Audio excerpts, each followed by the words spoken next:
Wilfredo P. Asayas, petitioner versus Sea Power Shipping Enterprises Incorporation, and/or even International, and/or Antoinette Guerrero, respondents, GR number 201792, January 24, 2018. Respondents, Sea Power Shipping Enterprises Incorporation employed the petitioner as third officer on board the Samaria, a vessel owned by Avin International, on October 25, 2009, prior to the expiration of his employment contract. The ship owner sold the Samaria to the Swiss Singapore Overseas Enterprise. As a consequence of the sale, he was discharged from the vessel and repatriated to the Philippines under the promise to transfer him to the MT Platinum, another vessel of the respondents. After he was not ultimately deployed on the Platinum, he was engaged to work as a second mate on board the Crete Acti before his deployment on board the Crete Acti. However, the ship owner also sold the vessel to the Mid East Shipping and Trading Limited on April 8, 2010. Thereafter, he was no longer deployed to another vessel to complete his contract.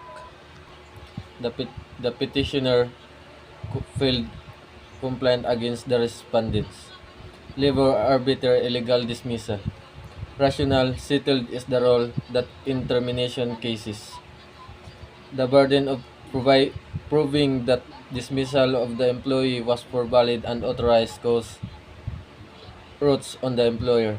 It is incumbent upon the employer to show by substantial evidence that the termination of the employment of the employees was delay made and failure to discharge that duty would mean that the dismissal is not justified and therefore illegal. Fernando P. de Guzman versus NLRC, December 12, 2007.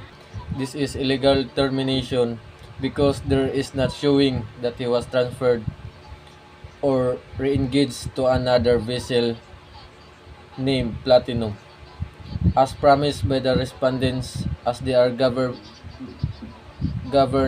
by employment contract for 9 months plus 3 months with the consent of both parties.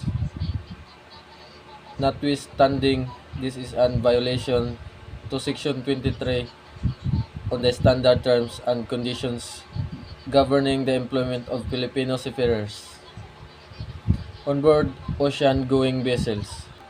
In LRC, affirmed labor arbiter decision. CE not illegal dismissal. Granted the respondent's petition for certiorari.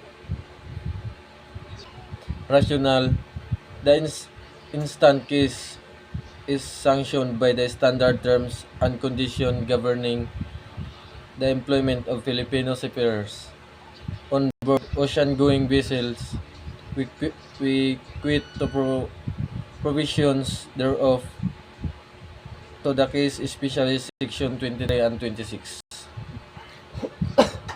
It is worthy to note that private respondents' non-inclusion of employment contract in the case of Bar was due to the sale of MT Samaria to Swiss Singapore Overseas Enterprise. We find that the requirements under the standard terms and conditions governing the employment of Filipino seafarers on board ocean-going vessels were met to it.